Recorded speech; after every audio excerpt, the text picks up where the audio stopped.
going to show you how to make in this video is homemade garlic bread. Brilliant way of getting rid of some bread that you've got spare, and it's really simple to do. So I've got a baguette spare, so all I've done is cut it lengthways and then halved it, so you get two nice slices each. What we're going to do is we need to grill this.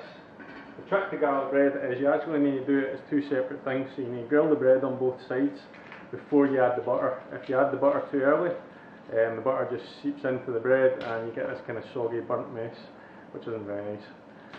To make the garlic butter, you can use whatever butter you want. I'm just going to use the spread because it's soft and it's ready to go rather than waiting for the butter. I've got a garlic bulb here. These will keep for ages if you buy them and you just put them in a paper bag in the bottom of a dry cupboard. They'll keep for ages. And you want, depending on how strong you want it, these are actually quite big bulbs, so I'm just going to use 3. If they were smaller, I'd use 4. So, to do the actual garlic bulbs, you want to take the top off them, take the tail off them, and just take that kind of outer pinky skin off, just like you kind of would with an onion.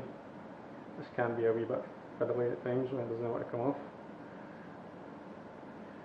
like now.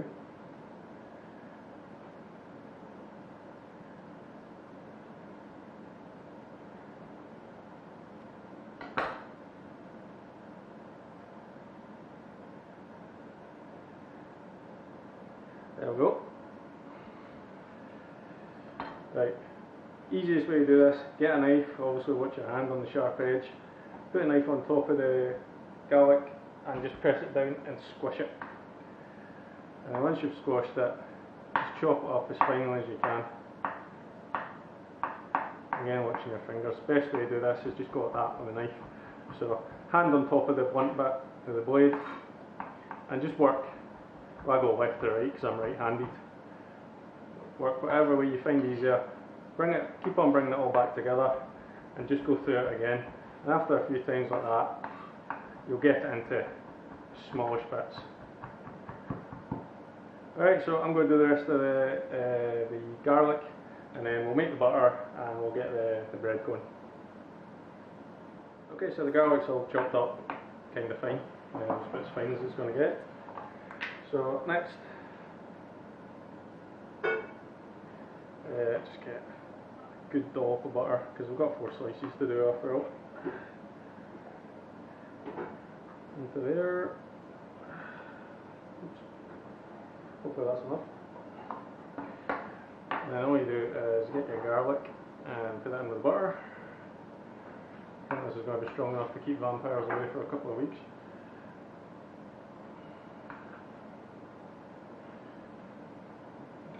And then just mash it all in together.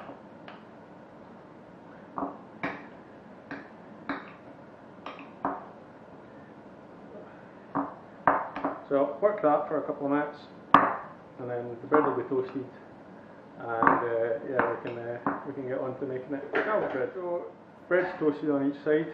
I've done 3 of them already. You just get a good bit of the butter and just slather it on basically. Maybe not anything particularly healthy about this, but it tastes good. And the butter will melt in, but what you really want to do is stick it back under the grill for 30 seconds, minute max, and that will just cook the butter, or melt the butter into the bread properly, cook the garlic a little bit, and that's it, ready to go. So garlic bread's been under the grill for a minute. You can see that all the butter's melted in, you've got all this garlic left. This is going to be really strong.